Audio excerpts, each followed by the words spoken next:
Hey, what's up, everybody? Welcome back to Career Insights 501. This is Dr. Loso, and today we have the founder of Argon Agency, Logan Rae, and she's here to talk to us about her career and how she got started with her company. So, Logan, welcome to the show. So, how are you doing today? Good. I'm tired per usual. It's late over in this neck of the woods, but Okay. Are you on the East Coast? I am. Okay. Yeah, it's kind of late over there. You're still in the office. Well, That's how we do. well, that's part of the thing when you're starting your own company, huh? Yeah, definitely long hours. Yeah. How old is your company? So we started in the middle of COVID. So right when COVID was starting to take off, I was working a full-time job in drug and alcohol detox as their chief marketing officer, and they went through kind of some changes that I didn't agree with, and I ended up leaving that role to start Argon Agency just like on the fly. It was like the Big Bang Theory. Got you. So tell us a little bit about Argon Agency.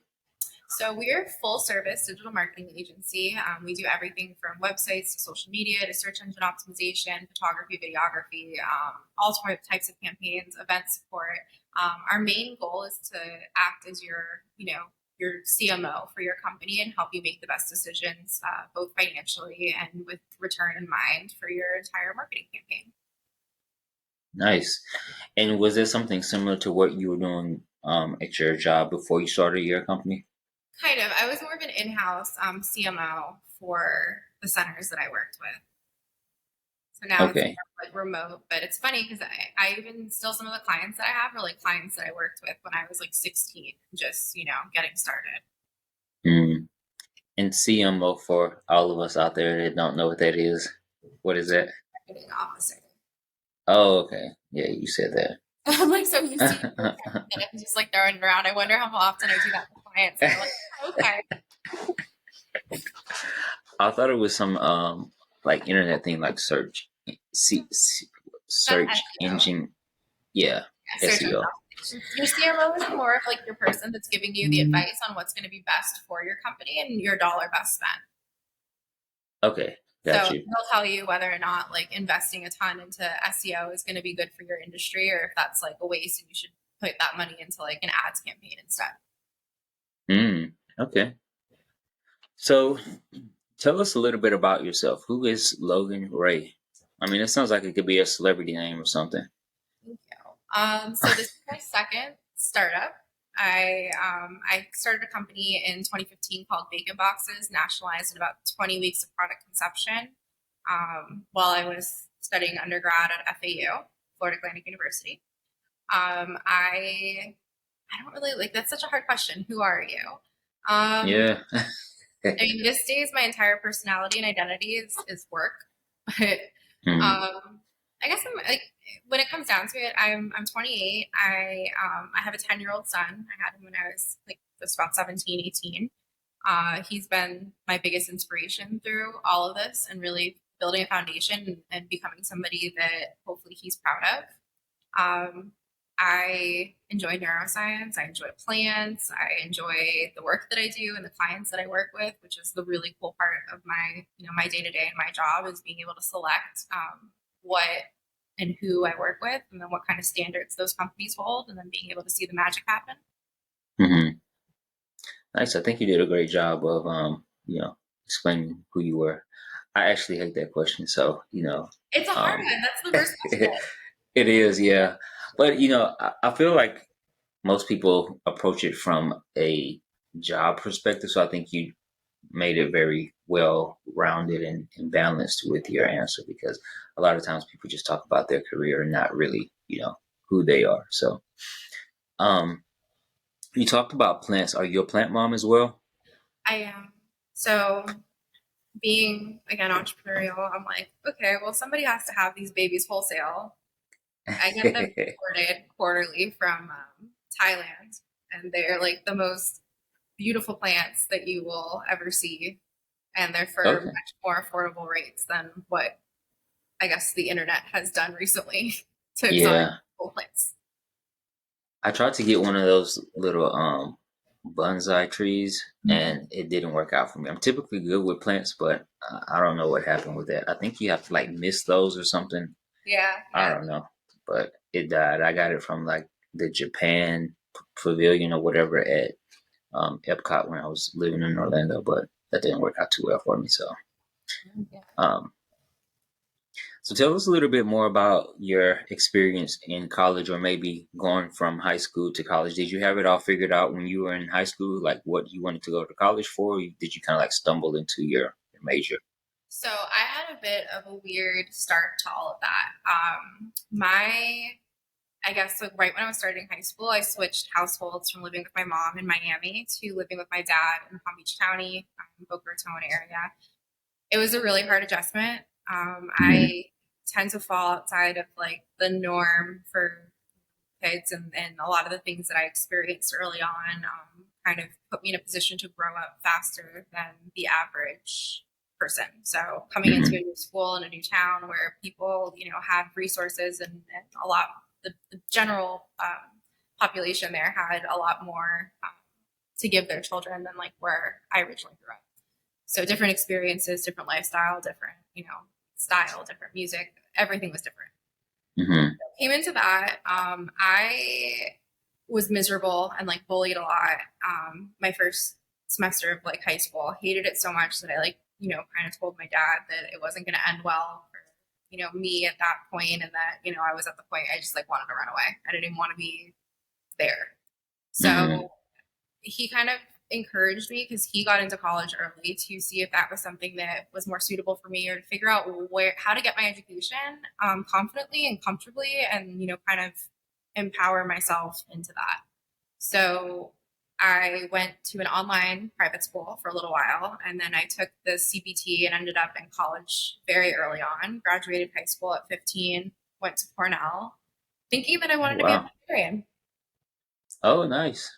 So That explains the raccoon, huh? it does. It does. It does. I've had monkeys. I love animals. It's one of the main things, I guess that I get joy from is hanging out with pets. Hmm. Yeah. So I went to Cornell, found out that being a veterinarian wasn't for me. I thought I wanted to be more like, Jane Goodall or Diane Fossey and study primates. Hmm. Jane Goodall's about to come down here, and I'm like fangirling so hard over the but yeah, so then I ended up coming back. I studied neuroscience in undergrad, thinking that, again, too, I love the medical industry, and I wanted to say it was something to do with like behavior, and like, again, they let you play with monkeys if you work in neuroscience. So I was anything to get me closer to those monkeys, man. Mm. Yeah, a quarter way through my degree, I founded Bacon Boxes, also accidentally. I had gotten married. I had my son really young, and I got married, and he owned call centers, and he was a big inspiration too, and a big teaching force for me as far as entrepreneurship goes. So when I started Bacon Boxes, I had his support, and it was a good combination of things that lifted off really fast, and then we ended up going through a divorce, and yeah, then I had to figure out what I was going to do. And I had my son almost full time. I had no job other than like bartending because I was 22. And it was just like, what else do you do then when you don't really have a full degree? It was essentially like locked out of my company, couldn't produce orders, didn't have access to my inventory, lots of little things here and there that were just unexpected. Um, Hmm. but the state gives you 3 hours of VPK for childcare and early education for him because he was 4 or 5 at the time. He'd go to VPK, I'd go to Starbucks. My first hour of sitting in Starbucks, I'd map out what certifications I needed to get in order to get the highest paying job without having, my degree finished, or without having any prior experience or knowledge and like what I was good at. Being that I had started a company before that, I had experience in like web design and in social media and a little bit of like an understanding of SEO and sales and all that stuff that kind of made the perfect storm, but I didn't really have enough of the skill set to back it. So I spent a lot of time getting those certifications, and then like the last hour of that 3 hour gap, just applying to jobs. And I ended up landing one that was like 48 miles from where I lived. So I dropped him off at school at that point at like 6 a.m., drive down to this job, stay there all day, leave in time to get back by 6 p.m. But I learned so much from that experience, and they like really took a chance on me. They gave me a fair livable income, and I really like went above and beyond to give them everything and anything that I could to get them to the level that they, wanted to be on. And that's kind of how this all started. And then I just kept developing those skills. I decided I didn't want to work for myself. I always wanted to work for someone else until COVID hit. And then I ended Hmm. up here again. Wow. Well, I think we need to give you a round of applause because that was pretty amazing. Sorry. I mean, I don't know. To me, it just came. It was like, what can you do? You go into fight or flight or survival mode, and then you just make things happen. Yeah. Yeah. Just hearing your story, I think that a lot of people would have just given up and wouldn't put forth all that effort and grit that you put into, becoming the success that you are today, and just having a child and having to do that, I guess, on your own to some degrees. Um, and really putting forth that effort into just sitting down like you were saying in Starbucks and mapping out making sure that they maximize every bit of their time, because I think a lot of people can just get stuck in their situation and not necessarily look at how they can make it out of it and make it better. So I mean, yeah, you deserve that applause. So congrats on you know overcoming all those challenges that you've been through so far. So um, I wanted to ask you about, just the whole situation at your last job and kind of like starting your own business. What was it about that situation that really made you wanted to go back and branch out on your own and do your own thing? So when you work for someone, especially when you work in like healthcare, at least to me, the things that I look for in a product that's marketable is that it's somewhere that I would send somebody that I care about to and know that they're going to receive the care that Mm, we're anticipating giving to them. So when I'm working somewhere and I'm starting to see signs that like they're not living up to the expectations or that they may be a little bit more money driven than care, like this is the thing, it's a for profit company, it's always going to be for profit, like that's healthcare in America. But there's a difference between like the do no harm and the making your profit align with yourself and not with your with the practice and not actually giving a mm-hmm, good service. So I had visited one of the facilities. I kind of pointed out some things, or things were pointed out to me actually by the staff that was there, because they were like, "Oh, you're from corporate. I have this like list of things that I need from you, and all these problems and all this stuff I've been asking for like 6 months." And they weren't unreasonable asks, because there's also times too where like you get in over your head or it's not like reasonable.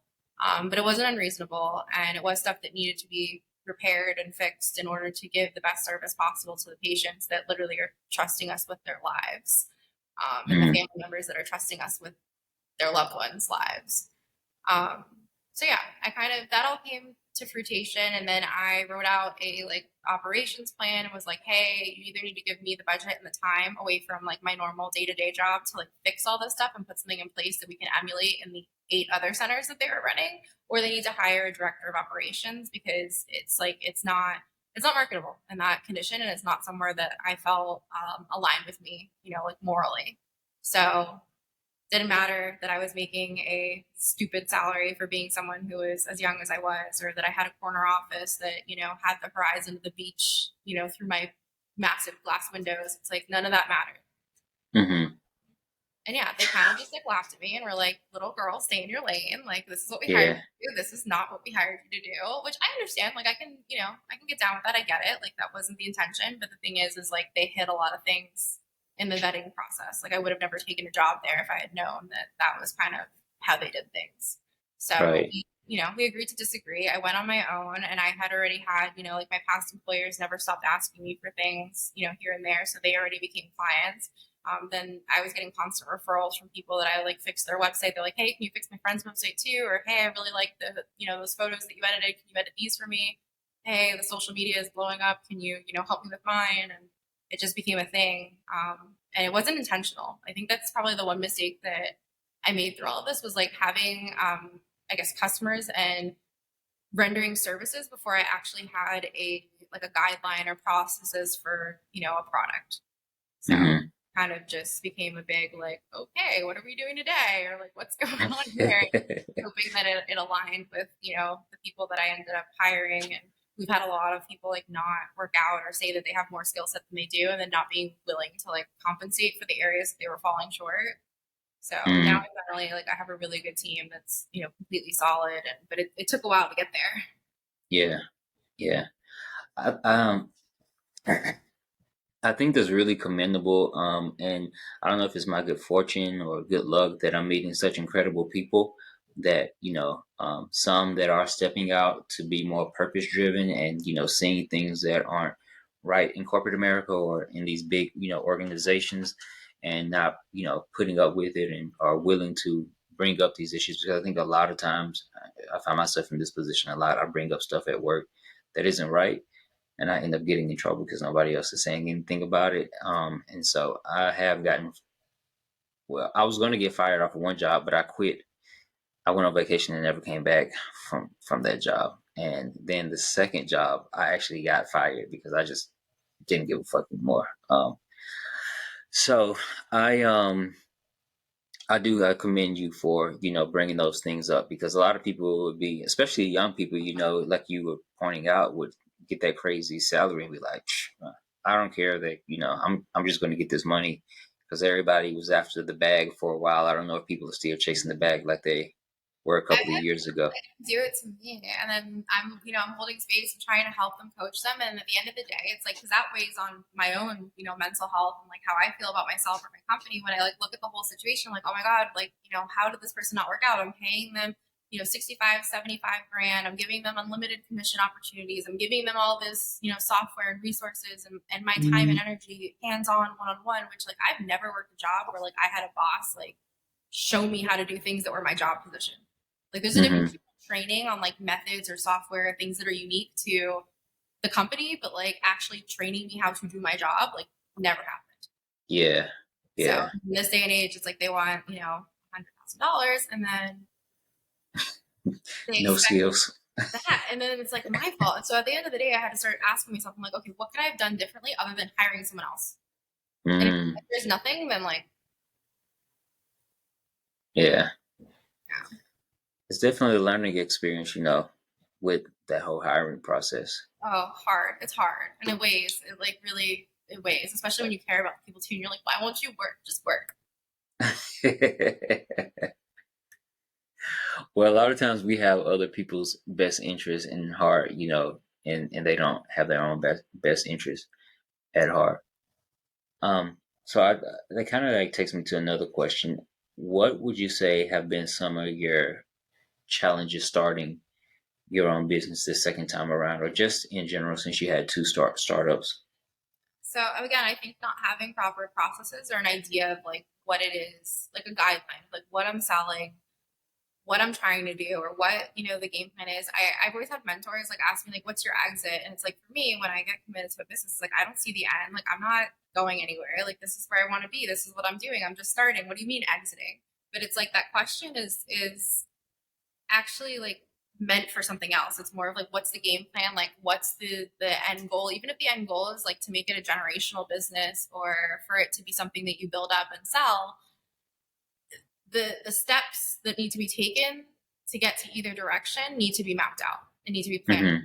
And every move that you make up until deciding what that point is or becoming favorable to any of those opportunities, like it matters. And I lack that understanding, I think, until, somewhat recently. And I've wasted a lot of time, I've wasted a lot of money.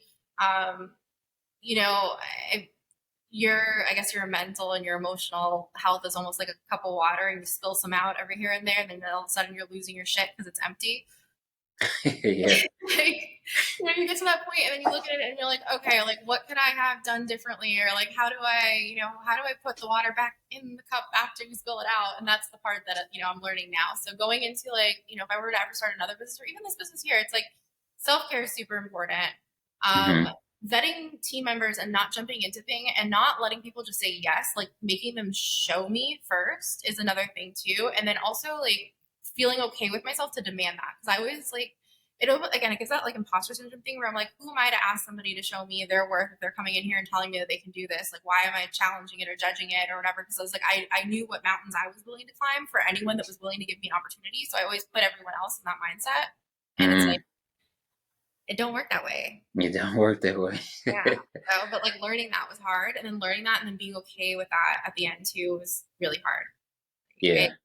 Like, you know, it takes a toll. Like, I'm sitting here paying somebody more than, you know, what my take home is. I'm staying extra hours to make sure that I have their salary covered. I'm not having weekends. I'm not having time with my son. You know, my quality of life is completely diminished so that they can get a paycheck, and like, they're not even doing what I hired them to do. And then they're blaming me for it. And it's like, there was nothing different I could have done other than them doing the job. Yeah. So, I think that's important that you said accepting that and being okay with it, because I think sometimes we accept things but we aren't okay with them. So I definitely think that's a great thing to point out, to call out. So like I said, it's um just about putting water back in the cup, and then also making sure too that the people that you do, you know, are important to your organization and are staying in your organization, that you're able to, you know, make sure that their cups stay full too. Like things mm, care on them that you don't even know about, especially if they're in a managerial role. So doing check-ins and making sure too that you hold human space. A lot of corporate jobs don't do that, and like, I don't know. I mean, I know where we're going. I know what we're trying to do here, and I just know that it's bigger than me. Like my company is not me, and my company is the people that work. yeah. And I want them to like feel that, and I want them to be as much of a part of that as they want to be, and it to also be their vision as we grow. But the only way to do that is to get them invested and to invest in them. So, and again, just vetting, getting the right people in place. So anybody starting their own business too, like those are questions they have to ask themselves early on, and then again figure out ways to be okay when it doesn't go as planned. Like, what's the contingency? How do you not blame yourself, or how do you not let it affect your day to day or your work life, so that you stay like fully balanced and show up how you want to show up. Hmm. So 'cause that's the thing too. It gets you all out of character. Also, like somebody's trying you and it's costing you money, and you're, you know, at your wits end, and you haven't slept in 3 days, let alone taking a shower. Like you're ready to like at all costs, you're barbarian towards their Yeah. telling a client, let's say at 5:15 that they don't get paid enough to answer the call for the client. It's like, why would you tell them that? Like, So you say barbarian. Are you barbarian like the movie Barbarian, or no, I mean, I just like barbaric behavior in general. Not, I've never yeah. seen the movie Barbarian, but like, I just, you Okay. know, coming at you from different angles, or the expectations aren't being met. Like, again, I've seen myself act in ways that like I wouldn't, you know, they're just outside of me. Like, that's not something that was innate, but I was put in such a primal state where like it's altruism, Right. where I'm investing to get something back over time. Maybe it's not immediate, but like when you're pouring literally your heart, your soul, your blood, your tears into stuff, your health is diminishing, like physically and Hmm. mentally, you know, and then your financials as well. And this person's going to sit there and just be like, huh, okay. Yeah. Hi, I'm Logan Rae, and you are watching Career Insights 501 with Dr. Loso. So on the flip side, what has been some of the highlights? Ooh, that's a fun one. So I get to work on really cool projects with really cool people. I get to see business owners like win and grow. I have this one client that like he kind of called me, was being like I'd worked with him in the past on different, you know, different businesses, and he was kind of being a little bit like, hey, so if I were to bring you on to something, are you cool with signing a non-disclosure agreement type thing? And I'm like, yeah, of course. Like, you know, what do you got going on? Tell me more. Let's do this. And it's Hmm. like, see that go from like one phone call then to 3 months later be multiple facilities, and then to a couple months after that being across the United States, like in Florida, but also in California, and then also to see it all come together, the standards of care we put into place, people's lives we changed from it, and then also people that I've worked with along the way also joining this company, like people that I worked with literally like 5 years ago now work in this company. I see them, you know, on a regular basis. Hmm. Like, it's fun. We just went and celebrated a birthday yesterday. Like, you know, and it just feels like community and like family. And like I like working with clients like that, not like where you're selling something over online or on the computer, and then you never talk to your marketing agency, or you never talk to the people that literally like I hold the keys to half their kingdoms half the time. Like I know Hmm. where their marketing assets are. I know where their, you know, their logo. I do their branding and materials. I do their onboarding processes for their employees or for, you know, their new clients, and it's across multiple different industries. So to be able to jump back and forth, work in all these different industries, do things that I'm passionate for, see them work, see them, you know, and help them improve, like that just gets me really going. I love it. Yeah. So but that's just, yeah, Nice. that's like what makes it all worth it. Especially see, it's like I get a text message the other night at like 11. Again, too much TMI. I had gone down to the Hard Rock and tried to have some, nice dinner with friends and enjoy myself a little bit. It was a little bit of work, was a little bit play. I come back home and I recently ended a relationship that at one point was really, really fulfilling for me and like really like part of what kept me what I felt stable. And then we just kind of like outgrew each other in ways that I don't even know how to explain, but it just like ended up not being for us.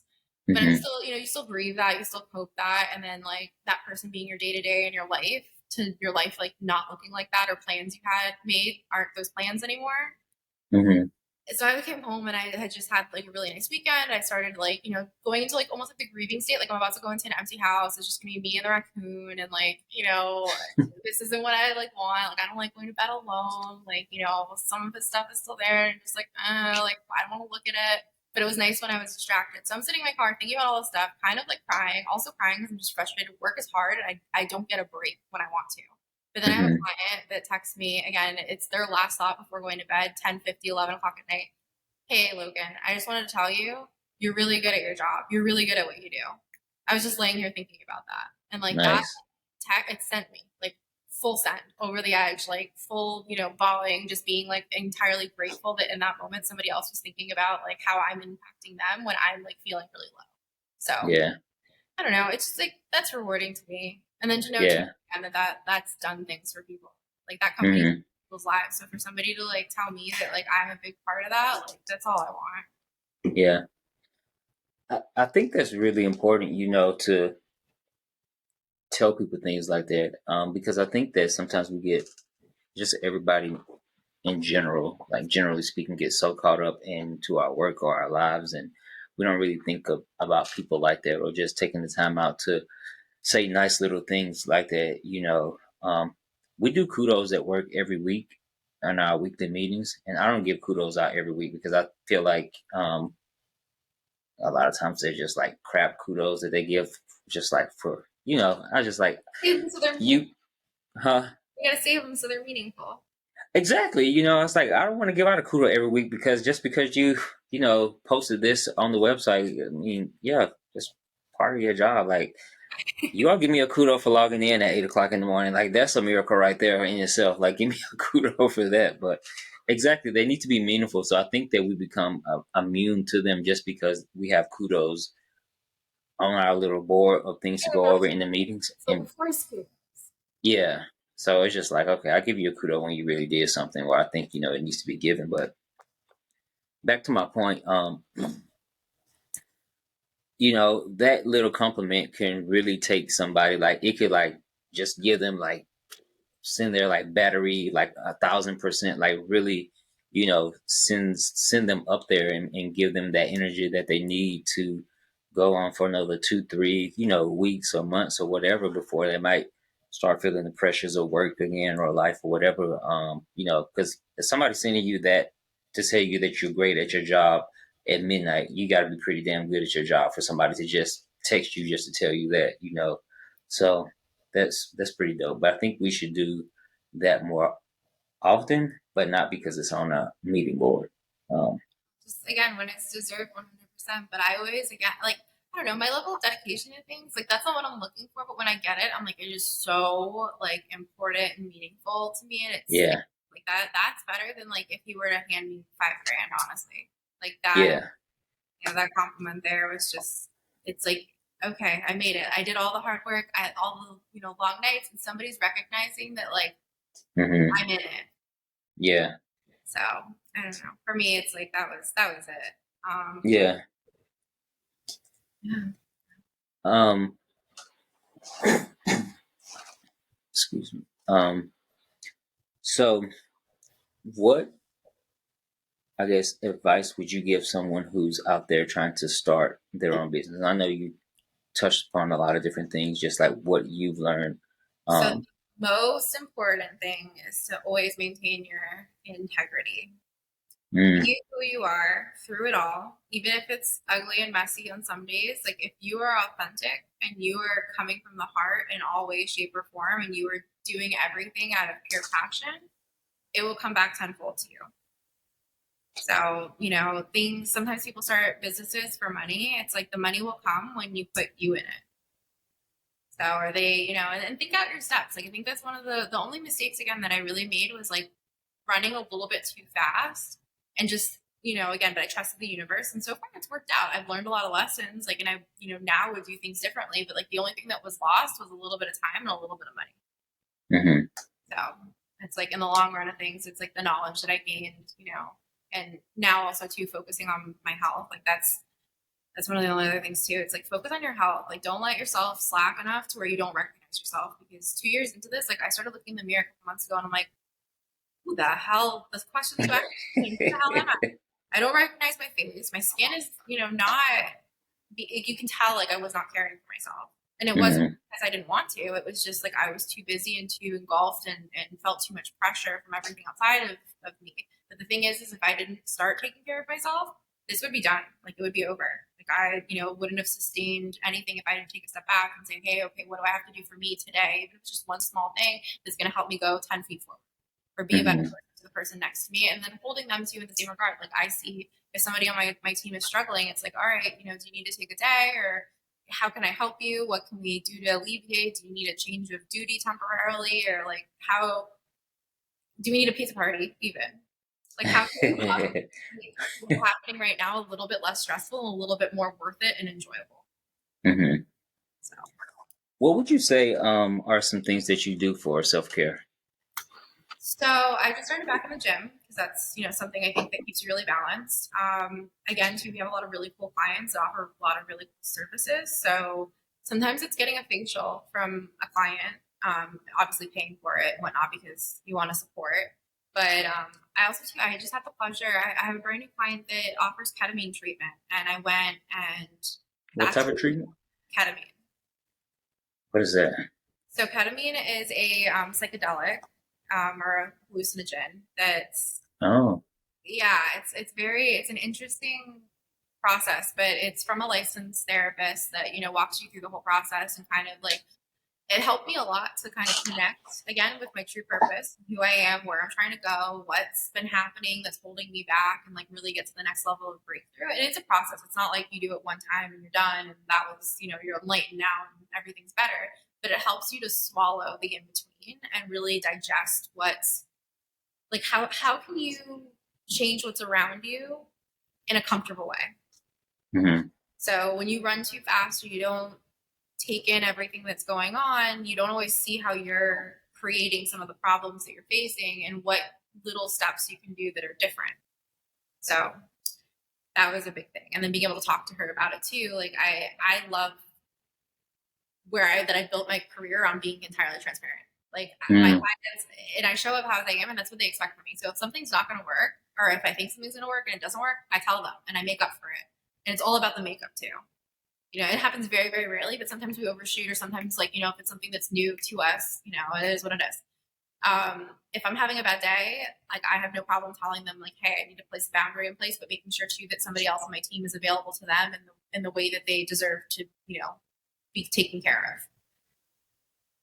I went in You and know, I love that though, because I mentioned this on an episode with somebody earlier about having a bad day and how employers think you're just supposed to come in there and like suck it up and put work first. And I was just like, some days you just can't put work first because you just have things that are more important than work. But I love how you said that you establish that barrier and make sure that you have someone in place that could, like, I guess pick up the slack or do any type of work or communications in your place while you're kind of like getting yourself together. So I think it's that's some great funny advice. because sometimes they see it and they tell me, like, my office manager who I introduced you to earlier, she'll some days, when she knows I'm at my end or, I'm hanging on by a thread, she's like, go isolate yourself, focus on what you need to do to get done. And we'll tell all the clients that you're not in today and that we're helping them and, to bear with us and to let us do what they need for them. And if we need you, we'll bother you. But if we don't need you, we're going to leave you alone. And like Mm, that was like incredible. Like I needed that. I needed that really badly. And the fact too that she took leadership on that, like super commendable. yeah, that is super commendable. It's just one of those things, but it took a while too for us to have that communication and that relationship where that was okay. Like you don't work a lot of jobs where like you can tell your boss like go the fuck home. Like you're in a bad mood. Yeah. If you're affecting our team, get out. But it's I necessary think, sometimes. But we do the same thing for each other. And the main thing is, again, looking at the bigger picture. So, and I feel like we mhm, spend so much, like, we spend more time at work than we do at home. yeah, And sometimes too, we end up in careers that like look nothing like what we thought our lives would look like too. And that's also sometimes a coping thing. Like I thought I was gonna be a doctor at one point, and then here I am. I mean, I still get to do all the cool doctor shit. Like again, I just told you I did some ketamine therapy this week. I'm going to a cadaver lab next week with one of my dental clients. Like lots of fun, good stuff. But it's so funny that you say that. I think this podcast is very purposeful and maybe therapeutic just for me, in and of itself, because I tell it to everybody when I talk about my PhD. I did not think that I would be doing what I'm doing right now. So I got my PhD in instructional design and workforce development. So basically, instructional design, design and training. What I thought I would be doing with a PhD in this field is working at some tech lab, looking at like bleeding edge technology or concept technology or just existing technology and how it could be integrated into education, and then just like researching the impacts, the positive and all that type of stuff. Ended up making what I call glorified PowerPoints. And so it has been a coping thing for me. I hate to admit it, but I've been depressed throughout my career because it's just not what I had in mind. So I've struggled through my career. Like I don't really have any desire to advance as an instructional designer. Like I don't really want to manage people in instructional design. I don't want to create e-learning courses and all that stuff because it's just not what I had envisioned myself doing with a PhD, because I didn't have to get a PhD to do that job. But with a lot of the networking and working with different vendors and stuff, I've starting to get more opportunities to work with like this immersive learning technology like AR and VR, and looking at how they can be implemented into learning. So it's definitely, I guess, in a sense, coming full circle, but is not the way that I envisioned. So thankfully, I'm able to do something similar to what I had in mind. Even though it's not my day to day job, I do get that to some degree. So yeah, that coping thing is real. I need some of that psychedelic treatment you're getting over there. great, she's such a doll. It's you look at her though. It's funny because it's like again, like what we're living in this new world too, where like there's a perception of like what a professional person looks like, and then like we have this generation that's like just kind of like shaking the shit out of that. Hmm.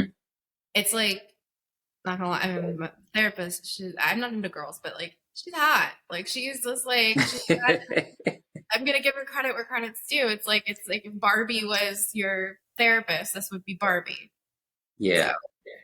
it was like a little intimidating even at first too, and I'm sure that she struggles with that too in her. I can only imagine, how many Hmm. too. It's like at first I was like, I didn't, if there wasn't the ketamine, I didn't want to open up to her. I was like, I don't want to tell this lady like what's wrong with my life. She's like perfect, but I think it's all has to do too with perception.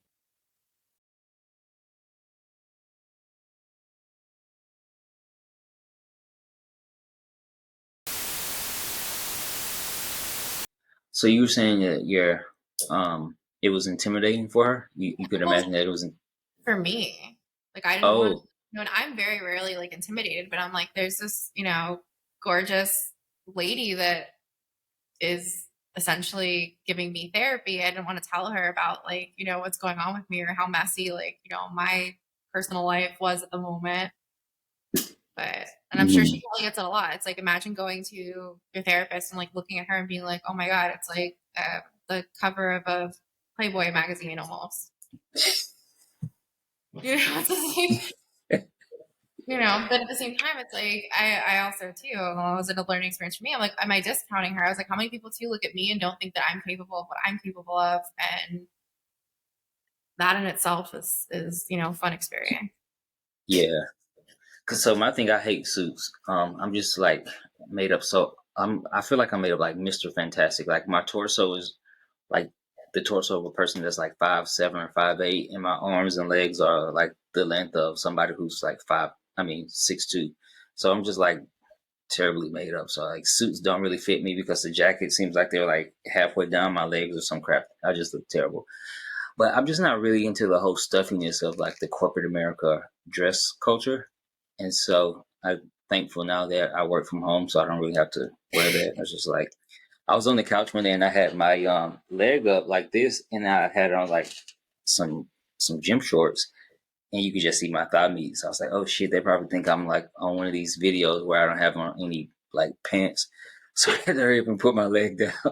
But you know, a lot of times it's just like a tank and gym shorts and or whatever. And so I'm definitely glad like the younger generation and our generation is really shaking up, you know, the workforce and how that looks and operates because the old way is really played. It's just like But so outdated. at the same time, until having my own business, I didn't realize like how important some of those things because they're like structure and discipline almost. It's like Yeah, it gives you an extra like you respect where you're going every day if you have to dress a certain way to go there. You know, it's different. It's weird. Or you respect yeah, your employer when they're not. I try to find the balance in between where there's still like what's appropriate and what's not, but I struggle with that pretty much. yeah, Also, and yeah, that I was judging this lady and thinking, I'm like, oh my god, I wonder how many people look at me and they're like, face tattoo. What's going on? yeah. Still, Well, I definitely think there definitely has to be, you know, a balance. You just can't have like anything goes. yeah. But that, like you said, that structure definitely needs to be in place. Like I don't think like pajama bottoms and like all that type of stuff is appropriate at work. Like have I on have some something regular. more comfy here, so we made hoodies and we made them in all of our company colors. So like she's in a different color than I am, but we have them and they're all in the gradients or whatever. So if we're all in them, it still looks like a uniform. Right. Yeah. Yeah. It's like, you know, if not, then everybody's showing up and it's a graphic or it's this and that and the shorts. We had Hmm. Yeah. It's it's interesting. Like you know, with more people like COVID had a lot of people working from home, but a lot of people are going back are being forced to go back into the office now. So I don't know, just to see how remote work will pan out in the future. Um, it's interesting. I think it became a highly abused thing now. That's kind of the Yeah, unfortunately like so I like the hybrid model, but I only like the hybrid model with employees that I know I can trust to be doing the right thing and to like clock time appropriately and or actually get the job done. There's so many times too that people are given that freedom and then all of a sudden you're calling them and they're like, oh, I'm at the beach on a break. And you're like, yeah, it's 10 yeah, o'clock in the morning. yeah. It definitely was being abused, and you know, I think a lot of people was like were posting too much about it on TikTok, like the things that they were doing. It's just like keep it to yourself. You're ruining it for everybody. Yeah, I think Um, it's a cultural thing for people to not care. It's like, you know, that money has to be made somewhere. It's like not everybody's backed by a hedge fund. And even if they are, it's like sometimes those are your stocks that you put in your IRA that are in that hedge fund. And then you're just doing yourself a disservice by, you know, kettle yeah, pot goes in a circle. yeah, But people don't get it. They don't know how that works. And like that's the part that I'm just like, wow. right, yeah, The last person I hired too, it was like, you know, 3 months of training and not having they do nothing all day. It's like, where do you think the money comes from? You're yeah. doing the work and you're not contributing